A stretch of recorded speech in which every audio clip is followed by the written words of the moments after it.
She sat on the edge of the couch, scrolling, thumb moving like a metronome.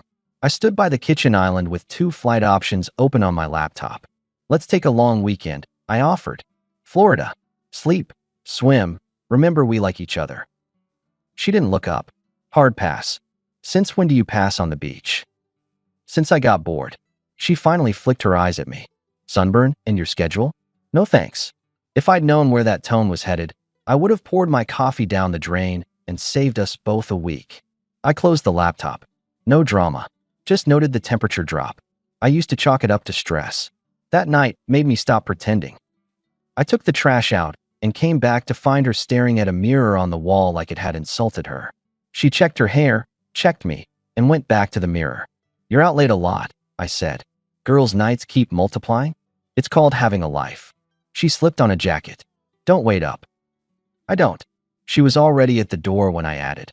I'll be reallocating my evenings then. She turned with a smirk. Reallocating? I'm removing myself from plans where I feel like background noise. New rule. Thursday nights, I'm out. No debates. Her eyebrow went up. Trying to be interesting now? Trying to be honest. She left laughing under her breath. It wasn't loud. It didn't need to be. I called Mike that first Thursday. He's a contractor who laughs like he's testing a power drill.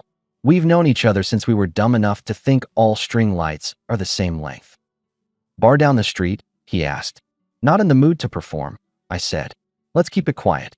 We took the corner table near the pool cue board. He ordered wings. I stuck to a burger. We talked Broncos, budgets, backyard gutters.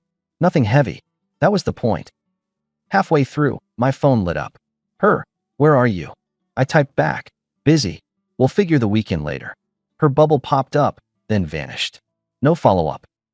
When I got home, the living room lights were on, TV muted, her shoes on the rug like she'd kicked them off mid-sprint.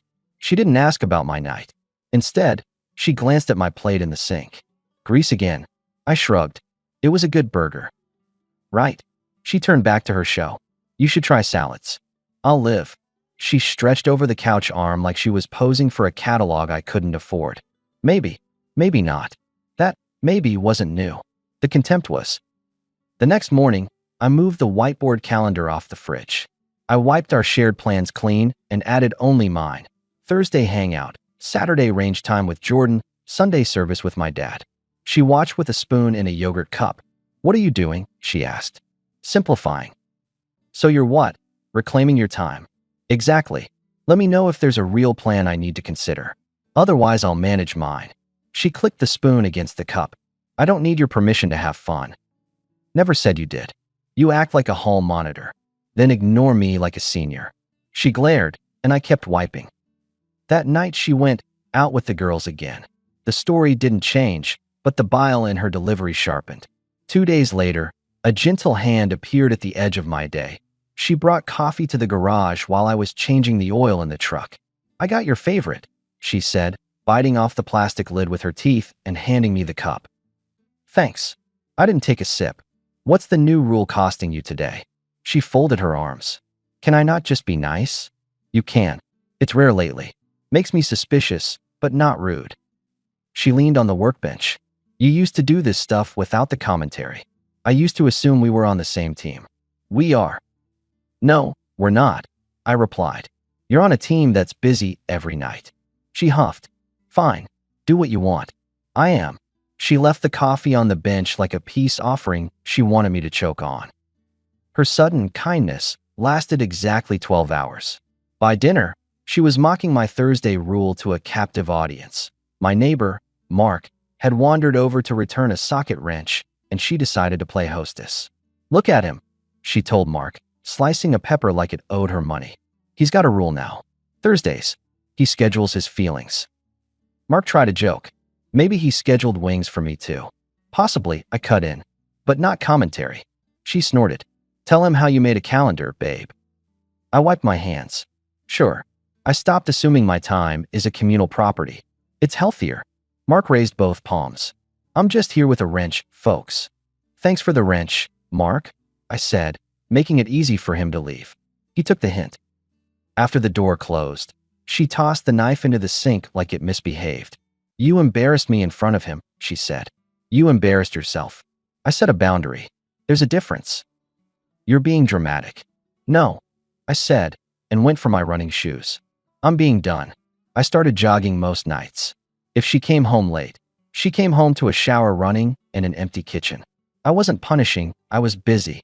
There's a difference, and men my age know it without a TED Talk. The girl's nights multiplied, and then the crack in her story arrived from a direction I didn't expect. Our mutual friend, Lisa, who runs a spin studio and is allergic to silence.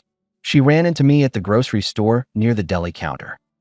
"How's Maya?" she asked, casual but loaded. "She's busy." "Yeah? Haven't seen her in weeks. Thought you two were doing Thursday drinks." Lisa blinked. "No. She texted a couple times, but I've been slammed." "What?" I put down the pack of turkey. "So, she hasn't been with you." Lisa's eyes did a quick calculation. "I don't want to be in the middle." "You're not," I said. "You just helped me move a puzzle piece." She grimaced. "She'll be mad I talked." "No, she'll be mad I listened." That night, I kept quiet. I watched. I counted. She left at 7:30 with a casual, "Back late." I nodded and went to the garage. At 9:15, I texted Jordan, a guy from the shop who sees more than he says. "You still know that PI you used for the stolen tools issue?" I wrote. "Yeah. Dave S. Good guy. Straight shooter," he replied. "Pass his number." He did. I didn't snoop through her phone. I didn't tail her car. I called Dave and said the words you say when you're done guessing. "I'm not looking for drama," I told him. "I'm looking for facts." Dave met me in a booth at a cafeteria near my office. He's one of those men who blends in. Neutral shirts, bad coffee, quiet eyes. "Give me a couple days," he said. "You'll get a full report. Photos, times." "How invasive is this?" He shrugged. "Less invasive than a lie you live in for 6 months." I slid an envelope across the table. 2 days. He took it. "You'll get what you need." Back home, Maya tried out a softer tone again. She found me in the driveway. Hood up, wipers up, hands dirty. "You're really leaning into this garage husband thing," she said, half teasing. "Trying to keep what I own running." She stepped closer. "We should try a wine tasting Saturday. My treat. Make it nice." I watched her for a second. The pitch was too clean, like a scripted apology. "Saturday afternoon, I'm booked." "Doing what?" "Breathing." She let out a laugh that wasn't a laugh. "God, you're stubborn." Accurate. She played with my sleeve. "Come on. I want to have fun. Enjoy." She withdrew her hand. "Suit yourself." By Friday, Dave sent a text. "Report ready. Meet." I met him in the same booth. He slid a manila folder across. No theatrics. He had timestamps and photographs. Maya with a guy I'd never seen, sitting close in a booth at a restaurant across town. Later, the two of them near the entrance of a low-lit motel with the kind of parking lot that kills alibis. Dave kept it clinical. That's what I paid for. He didn't sell outrage. He sold clarity. "You okay?" he asked. "I've been better," I answered. "But I've also been dumber." He nodded once. "You don't have to use any of it. Sometimes just knowing is enough." Knowing changes my schedule. When I got home, the house looked the same. That's the thing about reality. It doesn't announce itself. It just sits there and waits for you to catch up. I pulled the big suitcase from the hall closet and started folding her clothes. Not angry. Efficient. Shirts, dresses, a pile of shoes that never looked comfortable. I put her makeup bag on top, like a courtesy. I set the suitcase by the door and a second duffel next to it with her gym stuff. Then I changed the front door locks. 15 minutes if you've done it before, 20 if you haven't. I had. I moved the spare key from its fake rock and into my pocket. Her framed photo from a ski trip went off the mantle. I didn't smash it. I wrapped it in an old towel and slid it into the suitcase side pocket. There's dignity in the way you clear a space. When I was done, the entryway looked like a staging area for a short trip with no return date. I sat in the armchair and waited. The report lay on the coffee table, the first photo face down. She came home at 10:40. The door didn't budge under her key. I watched the handle rattle, then her knock. I opened. "What's wrong with the lock?" she asked, stepping forward like I was in her way. Updated. Her eyes flicked to the luggage. "What is this? Inventory control. Are you serious?" "Very." She scoffed. "Stop with the bit." I turned the folder over and slid the first photo to the top. I didn't throw it or wave it. I placed it gently on the table like a bill. She stared at it. Her expression didn't crack. It didn't even move much. She swallowed once and looked up. So, I echoed. She walked past me, grabbed a water from the fridge, and leaned on the counter like we were doing a kitchen remodel consultation. You going to be dramatic? She asked. No, I'm going to be clear. You've been clear all week. Tonight I'm done. She laughed. You can't be serious. You think you're going to throw me out of my life. I'm not throwing you. I'm letting you go where you've already been. You'll regret making a scene, she said. You always calm down. Not this time. She flicked a look at the photo again. You think you're the only man who knows what his wife does with her time. I think I'm the only man in this room who respects himself. Listen, she set the water down. You know you won't find better than me. You know it. We've built the whole thing here. You're not going to toss it because you finally grew a spine and printed pictures. I picked up the suitcase handle and rolled it toward her. I'm sure I won't find worse than you. For the first time, something flashed in her eyes. Not shame. Calculation. She stepped closer. You're not going to do this, she said quietly. I just did. You'll be back to begging by Sunday. I'll be at Mike's on Sunday. You're going to regret humiliating me. You've been practicing on me for months, I said. Consider the score even. She made a show of rolling her eyes and snapped the suitcase handle up. You'll crawl back. Save your breath, I replied. You're going to need it where you're staying. She dragged the suitcase to the porch, grabbed the duffel, and tossed. You're going to call tomorrow. I won't pick up. Do me a favor, I said, holding the door open. Put your key on the table. She held up the key, then dropped it in the little dish we used for spare change. She walked out with a smile that didn't touch anything real. The door clicked behind her. I locked it. I didn't watch from the window. There was nothing to see I hadn't already looked at on paper. At 8 the next morning, I filed for divorce. Simple as ordering a sandwich when you know what you like. No speeches. No threats. I called my bank to separate the joint credit card. I turned off the auto pays for her gym membership and streaming accounts. I made 2 lists, mine and not mine. When the clerk stamped the papers, she didn't ask why. She didn't have to. By Monday, my schedule felt unfamiliar in a good way. After work, I met Mike and Jordan at a small bar that doesn't try to be edgy. Onion rings came on a red plastic tray. A game murmured from a TV in the corner. Mike lifted a brow. You okay? I'm good, I said. I'm not pretending anymore. Jordan pushed a glass toward me. No pep talk from me. Just a question. What do you want this week? Noise, I said, laughing that doesn't come with conditions. Done, Mike said, and clapped me on the shoulder. It turns out when you remove a performance from your life, you get time back.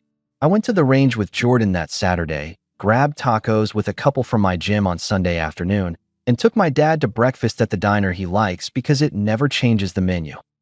I wasn't filling a hole. I was living like a man who finally put his foot down on a slippery floor. Maya texted occasionally during that week, the way someone tested a locked door at different times of day to see if it's magically unlocked. Hey, can we talk? Call me when you're done being mad. I have things at the house I need. You don't get to throw away a marriage. I kept responses short and transactional. Your things are safe. Tell me what you need, and I'll set it outside. No discussion. It's done. She tried a different tactic midweek. A photo of a meal, candles set up at her friend's apartment. We could reset. The sudden sweetness felt like a discount sign in a boutique store. More about moving product than caring if it fits. Not interested, I replied. You're being stubborn. I'm being consistent. She stopped for 2 days. I thought maybe that was it. I underestimated the power of losing control over a man she'd been training to tolerate nonsense. Friday night, Mike dragged me to a spot downtown to listen to a cover band and pretend we didn't have early mornings. We kept it light. I danced with a woman named Claire who works in marketing for a company that makes garden tools. Her laugh was easy. She didn't ask me to fix anything that night. I didn't volunteer to. On my way home, later than usual, an hour that looks different when you know no one expects you, my phone buzzed. 5 missed calls from Maya, for messages that began measured and slid into frantic. I didn't listen to the last one. My street was quiet. My porch light was on. She sat on the step with her makeup smudged, hair pulled into a knot that looked like she fought it and lost. When she saw my truck, she stood and tried to compose herself, then dropped the effort and ran to me. Thank God, she said, arms opening. You're here. I stopped 3 feet from her. What are you doing in front of my door? You changed the locks, she said, voice breaking. I couldn't get in.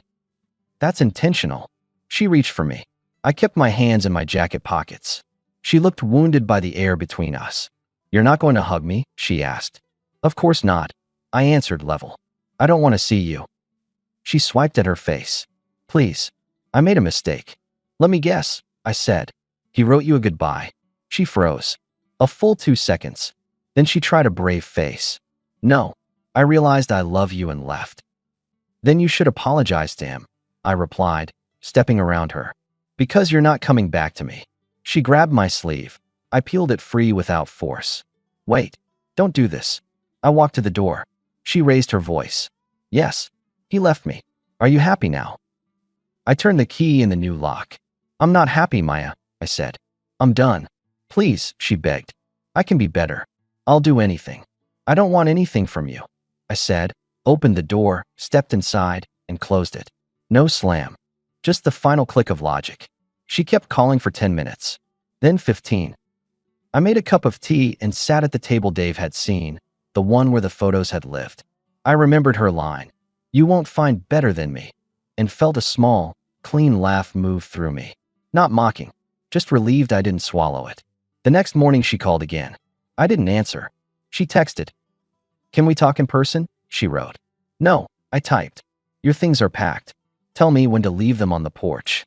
She switched to apology freighted with future promises, then to anger dressed as concern. You're ruining your life. False, I replied. You'll be alone. I'm not alone. I wrote back and put the phone on Do Not Disturb for the first time in months for reasons that had nothing to do with sleep. At work, people noticed I was lighter. My boss, Dane, stopped by my cubicle. You look like someone took a weight off your back, he said. I took it off myself, I answered. He nodded like a man who's worn a similar weight. You're leading the site visit at noon. Bring that energy. I did. At lunch, Jordan tapped his water bottle against mine.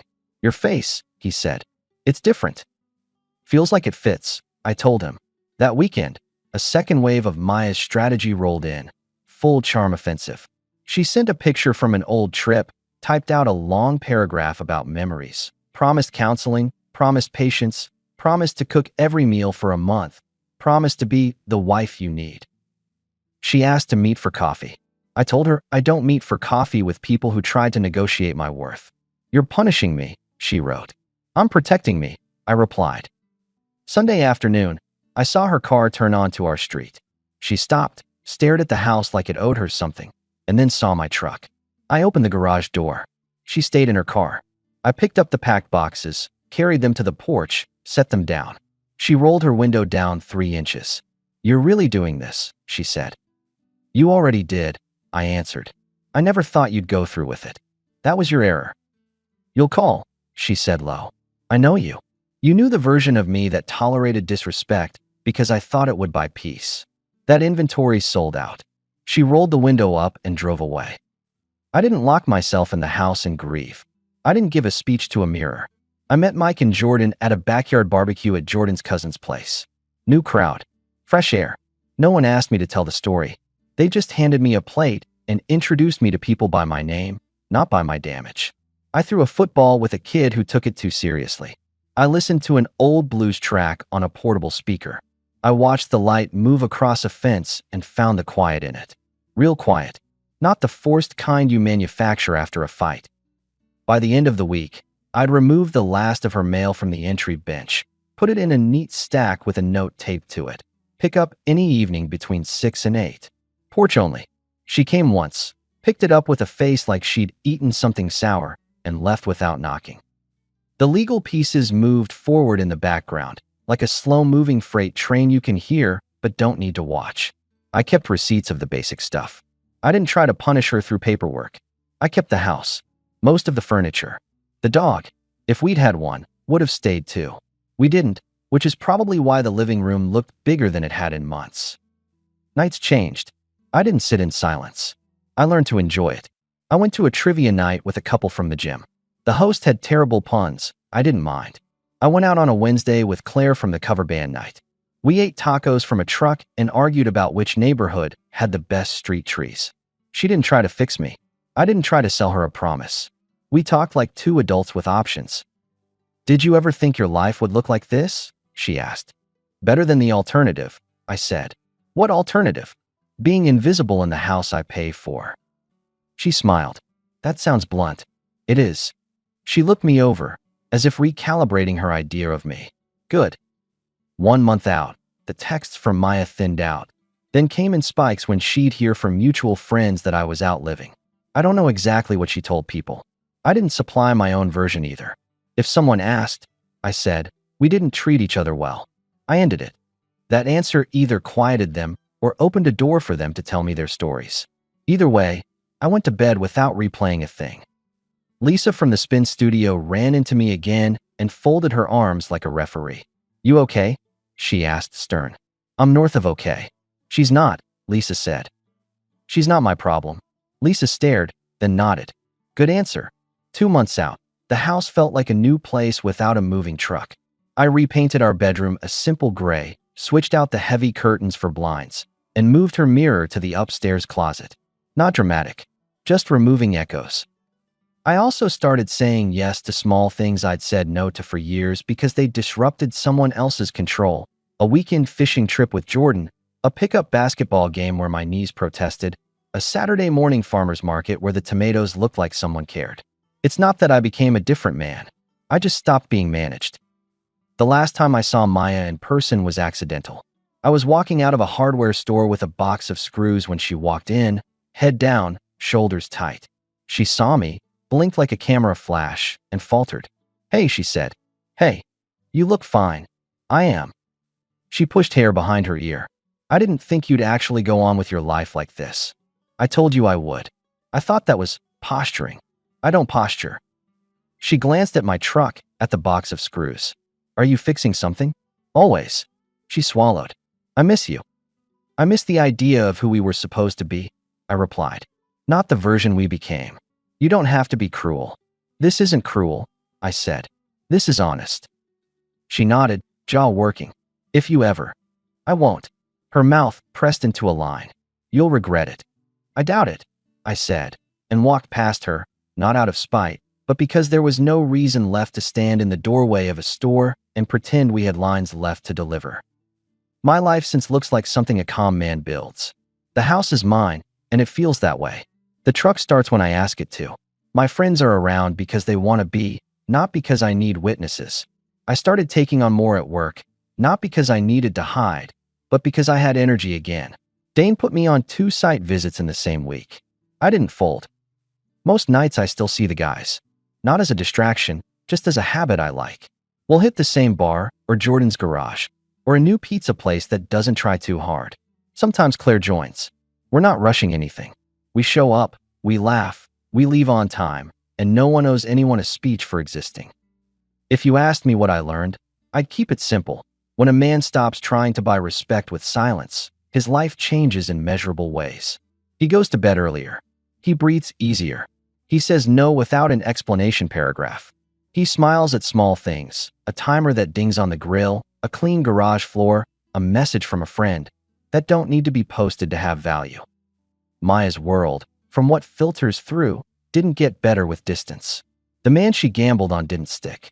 Her lease renewal fell through. She bounced between couches for a bit. She tried to be seen in the same places we used to go. People saw through it. That's not revenge. That's a market correction. She sent one final text months later. I hope you're happy, she wrote. I am, I replied. There was nothing more to say. I keep the photos Dave took in a sealed envelope in the bottom drawer of my desk. Not because I plan to look at them. Because I don't. They're not for rage or memory or bragging. They're proof that when the numbers don't lie, you don't argue with the math. If I could go back to that night with the flights open on my laptop, watching her thumb flick through a feed like it was feeding her, I'd still offer the beach trip once. Just once. Then, instead of trying to earn warmth from a cold room, I'd do exactly what I did. Establish new rules, confirm reality, and step out clean. We want heroics to look like car chases. It's quieter than that. It's a man standing at his own front door, changing a lock, and deciding who belongs on the other side. It's a line delivered without heat. I'm sure I won't find worse than you. and a suitcase rolled to a porch without a scene. That was the point. No speeches, no threats, no tantrums, just an exit with my head up and my dignity intact. And if you think that's unromantic, you've never slept the way I sleep now.